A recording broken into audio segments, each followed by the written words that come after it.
আসসালামু আলাইকুম সবাইকে। আশা করি আপনারা সবাই ভালো আছেন।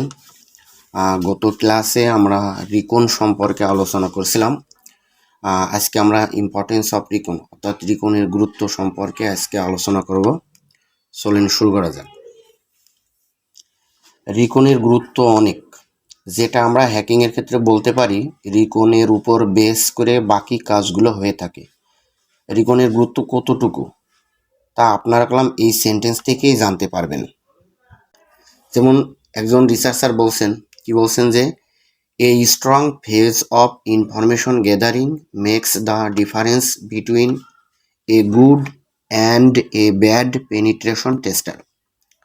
অর্থাৎ একজন পেনিট্রেশন টেস্টারের মাঝখানে একটা পার্থক্য তৈরি করে দেবে যে আপনি কতটুকু ইনফরমেশন গ্যাদার করতে পারবেন। আপনি একজন ভালো পেনিট্রেশন টেস্টার নাকি ব্যাড পেনিট্রেশন টেস্টার তা ডিপেন্ড করবে ইনফরমেশন গ্যাদারের উপর। কারণ আপনি ইনফরমেশন কম জানেন, তাহলে কম জিনিসগুলোই বের করতে পারবেন, কম বিষয়গুলো এক্সপ্লয়েট করতে পারবেন। প্রপারলি সব বিষয়গুলো আপনি এক্সপ্লয়েট করতে পারবেন না। কারণ কি? কারণ আপনি কম জানেন, কম ইনফরমেশন বের করতে পারছেন, এই জন্য আপনি কম বিষয়গুলোই এক্সপ্লয়েট করতে পারবেন।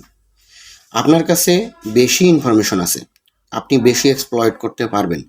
এই জন্য রিকনের গুরুত্ব অনেক, যেটা বলে আসলে শেষ করা যাবে না। আপনি যত বেশি রিকন করবেন তত বেশি সুবিধা পাবেন। যেমন একজন গল্প বলি, একটা ছেলে, সে সিটিএফ বোঝে না।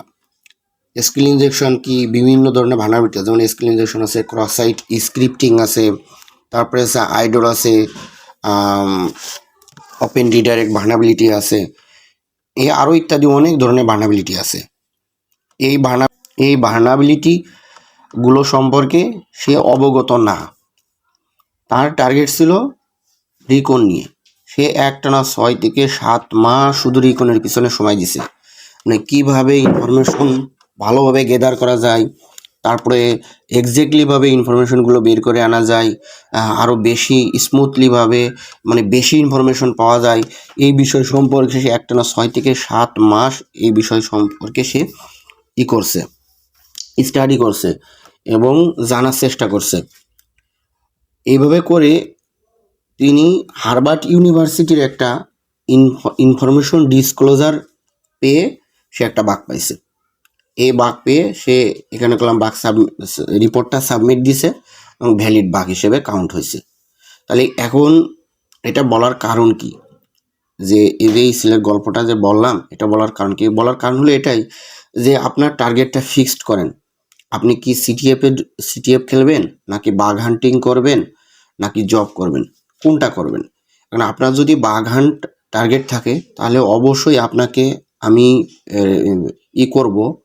বলবো যে আপনি বেশি বেশি রিকনের সময় দেন। যেমন 5 থেকে 6 মাস আপনি একটানা রিকনের দিকে থাকেন। আপনি কোনো এক্সপ্লয়েট করা জানার দরকার নেই, আপনার কোনো ভার্নাবিলিটি সম্পর্কে জানার দরকার নেই, কিচ্ছু জানার দরকার নেই। আপনি চোখ বুঝে একটানা 6 থেকে 7 মাস আপনি শুধু খালি রিকনটা দেখেন, যে রিকনটা কিভাবে আসলে এক্স্যাক্টলি রিকন করা যায়, বা রিকনের আমরা এখানে যে রিকনের মেথোডোলজি সম্পর্কে আলোচনা করতেছি, আপনি যদি এখানেও লেগে থাকেন তাহলে ইনশাল্লাহ প্রপারলি পার্ট বাই পার্ট যে ভিডিওগুলো দিচ্ছি, এই ভিডিওগুলো আপনারা সুন্দর করে দেখবেন এবং অ্যানালাইসিস করবেন যে আসলে এই ভিডিও শুধু দেখে গেলে হবে না, এই ভিডিও দেখতে হবে প্লাস এবং প্র্যাকটিস করতে হবে। প্র্যাকটিস করে নিজেকে আরও বেশি মানে করতে হবে, আপনাকে এগ্রেসিভ করতে হবে। যে আপনি একটা ভিডিও দেখছেন, এই ভিডিওটা দেখে আবার আপনাকে নিজেকেও এটা ট্রাই করতে হবে যে আমি এইভাবে ট্রাই করে দেখে আমি এই ইনফরমেশনগুলো পেতে পারি কিনা। তো যাই হোক, ওভারঅল এই বিষয়গুলোই ছিল আজকে রিকনের গুরুত্ব নিয়ে বললাম। আসলে রিকনের গুরুত্ব অনেক, যেটা বলে শেষ করা যাবে না। ইনশাল্লাহ আমরা নেক্সট ক্লাসে দেখব যে সাবডোমেইন ব্রুট ফোর্সিং, মানে সাবডোমেইন আপনার কাছে মনে করেন যে 1 লাখ সাবডোমেইন আছে বা 500 সাবডোমেইন আছে, কিন্তু সবগুলো সাবডোমেইনটা ভ্যালিড না। আসলে কোন সাবডোমেইনটা ভ্যালিড সেটা আপনি জানেন না। সেটা আপনি পিওর ডিএনএস একটা টুলস আছে, এই পিওর ডিএনএস টুলসের মাধ্যমে আপনি ওইখানে ব্রুট ফোর্সিং করে ভ্যালিড সাব ডোমেইনগুলো পেতে পারেন। এই বিষয় সম্পর্কে আমরা নেক্সট ক্লাসে দেখব। তা ইনশাল্লাহ সবাই ভালো থাকবেন, সুস্থ থাকবেন, দোয়া রাখবেন আমার জন্য। আল্লাহ হাফেজ।